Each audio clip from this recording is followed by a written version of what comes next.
భక్తివన్ ప్రేక్షకులకి నమస్తే. మనం అన్ని బిజీ లైఫ్ స్టైల్స్ అయిపోయాయండి.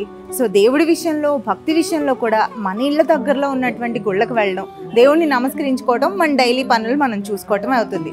కానీ మన హైదరాబాద్లోనే ఎంతో చరిత్ర కలిగినటువంటి విశిష్టమైన గుళ్ళు ఉన్నాయి. అవి చూపించే ప్రయత్నమే భక్తివన్ ప్రేక్షకుల కోసం మేము చేస్తున్నాము.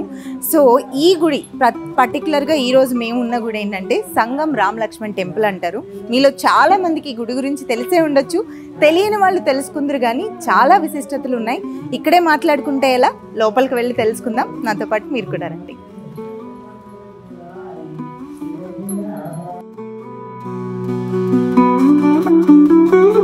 చూసారు కదండి, ఎంట్రన్స్ లోనే ధ్వజస్తంభం దగ్గర ఆంజనేయ స్వామికి దర్శనమిస్తారు. స్వామివారికి నమస్కరించుకొని ముందుకు వెళ్దాం.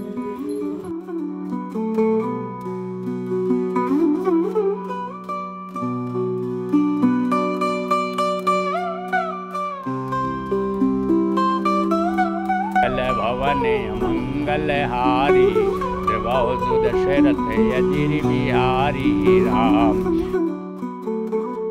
గుళ్ళోకి రాగానే ఆ ప్రాకారం మీద మీరు చూస్తే విష్ణుమూర్తి కనిపిస్తారు మీకు.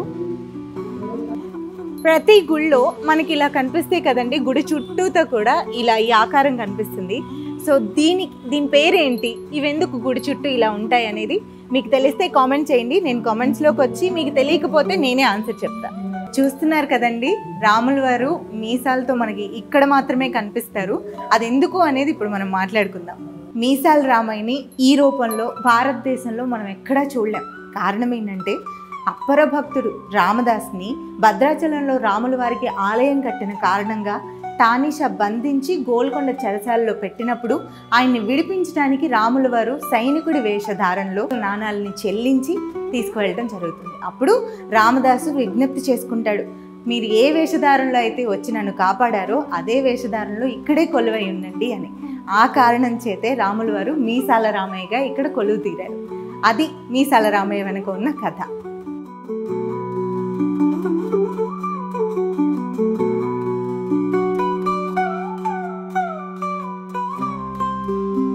ఇదే ఆలయంలో రాముల వారికి ఎడమ పక్కనే లక్ష్మీదేవి వారు కొలువై ఉన్నారు.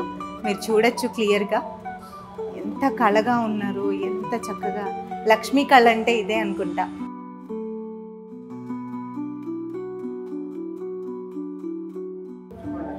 విష్ణావతారంలో ఉన్న శ్రీకృష్ణుని చూసారా, ఎంత చక్కగా ఉన్నారు.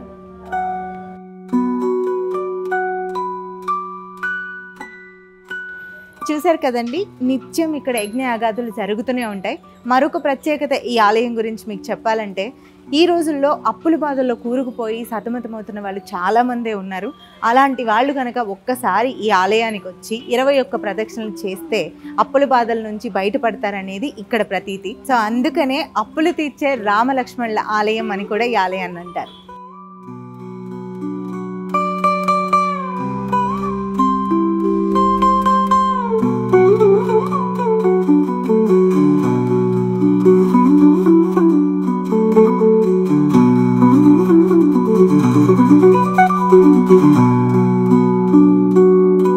స్ఫటికలింగాన్ని చూస్తున్నారు కదండి, స్ఫటికలింగాన్ని దర్శించుకుంటే మనకున్న దోషాలన్నీ తొలగిపోతాయి అంటారు. అందుకని ఎక్కడెక్కడికో వెళ్ళి దర్శించుకుని వస్తూ ఉంటారు. అవసరం లేదండి, మన హైదరాబాద్లోనే ఎంతో మహిమ కలిగినటువంటి స్ఫటికలింగం సంగం రామలక్ష్మణ ఆలయంలో ఉంది. చూడండి.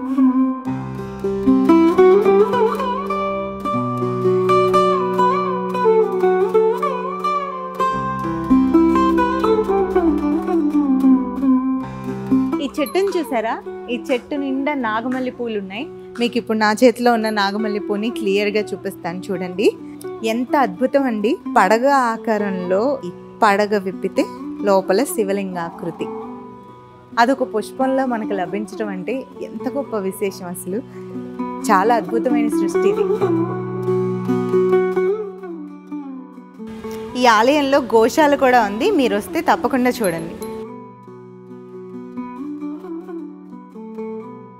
మనం అరుదుగా చూసేటువంటి పంచముఖ ఆంజనేయ స్వామి మనకి ఇక్కడ సంగం రామలక్ష్మణ ఆలయంలో దర్శనమిస్తారు.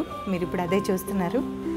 ఈ ఆలయంలో పంచముఖ ఆంజనేయ స్వామి వారి ఎదురుగా ఉన్నటువంటి ఈ హోమం ప్రత్యేకత ఏంటంటే 108 సంవత్సరాలుగా ఇలా వెలుగుతూనే ఉంది. మీరు కూడా దర్శించుకోండి.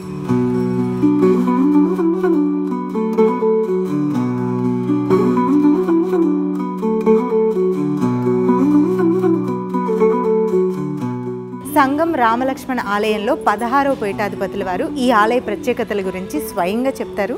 వారి మాటల్లోనే విందాం. मेरा नाम श्री श्री 1008 महामंडलेश्वर पीठाधिपति राहुल दास बाबा जी महाराज. భక్తివన్ ప్రేక్షకులకు నమస్కారం. बापू घाट శ్రీరామ రామ రామేతి రమే రామే మనోరమే సహస్రనామ తత్తుల్యం రామనామ వరాలనే. जी के ही द्वारा సుమారు 800 సంవత్సరాల చరిత్ర కలిగిన పవిత్ర పురాతన రామాలయం గురించి ఇప్పుడు మీరు తెలుసుకోబోతున్నారు. ఈ రామాలయం మన హైదరాబాద్లోని లంగర్ హౌస్ ప్రాంతంలో బాపు ఘాట్ సమీపంలో ఉంది.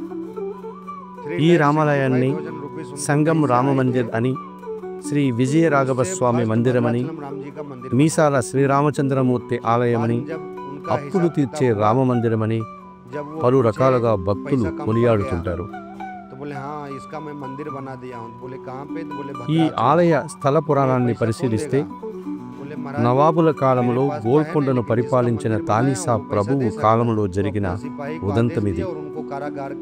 పాల్వంచి తహసీల్దారుగా పనిచేసిన కంచెర్ల గోపన్న భద్రాచలంలో శిథిలమైపోతున్న రామాలయాన్ని చూసి బాధపడి ప్రజల దగ్గర తాను వసూలు చేసినటువంటి పన్నుల డబ్బుతో నవాబు అనుమతి లేకుండా, ఆయన ఆజ్ఞ లేకుండా భద్రాచలంలో నూతన రామాలయాన్ని నిర్మించాడు. సీతారామచంద్రమూర్తికి ఆభరణాలు చేయించాడు. పూజాది కార్యక్రమాలు ఘనంగా నిర్వహించాడు. అందుకు ఆగ్రహించిన తానీసా రామదాసును గోల్కొండలోని చెరసాలలో 12 సంవత్సరాలు బంధించాడు. తన భక్తుడైనటువంటి ఆ భక్త రామదాసుని రక్షించడానికి లక్ష్మణ సమేతుడైన శ్రీ రామచంద్రమూర్తి మీసాలు కలిగిన సైనికుల రూపంలో వచ్చి తానీసాకు ఆ డబ్బును చెల్లించి రామదాసును విడిపించాడు. సైనికుల రూపంలో వచ్చిన రామలక్ష్మణుల రూపంలోని ఈ సంగం రామలక్ష్మణ మందిరం వెలసింది. భక్తులు అప్పులు తీర్చే రామాలయంగా ప్రసిద్ధి చెందింది. ఈ సంగం రామాలయంలోనే శ్రీ వెంకటేశ్వర స్వామి, మహావిష్ణువు, పరమేశ్వర శివలింగం, స్ఫటిక శివలింగం, గణపతి మందిరం, పంచముఖ ఆంజనేయ స్వామి మందిరం, లక్ష్మీదేవి అమ్మవారు, నాగరాళ్ళు, పవిత్ర నాగమల్లి వృక్షం, రామేశ్వరంలోని రామసేతుకు ఉపయోగించిన నీటిలో తేలియాడే వైవిధ్యమైనటువంటి రాయి, దేశీయ ఆవుల గోశాలలు, ఇలా ఎన్నో ఉపాలయాలు, మహిమలు, అద్భుతాలు ఈ ఆలయంలో ఉన్నాయి. ఆపదామపహర్తారం దాతారం సర్వసంపదాం లోకాభిరామం శ్రీరామం భూయో భూయో నమామ్యహం అన్నట్లుగా మీరు కూడా ఒక్కసారి ఈ రామాలయాన్ని దర్శించి మీ రుణ బాధల నుంచి విముక్తులు కావాలని, శ్రీ సీతారామచంద్రమూర్తి కృపకు పాత్రులు కావాలని आगे बढ़ाना है और अपना संस्कृति को आगे लेके चलना है. जय श्री राम. చూశారు కదండి సంగం రామలక్ష్మణ్ ఆలయానికి సంబంధించిన ప్రత్యేకమైన విశిష్టతలు.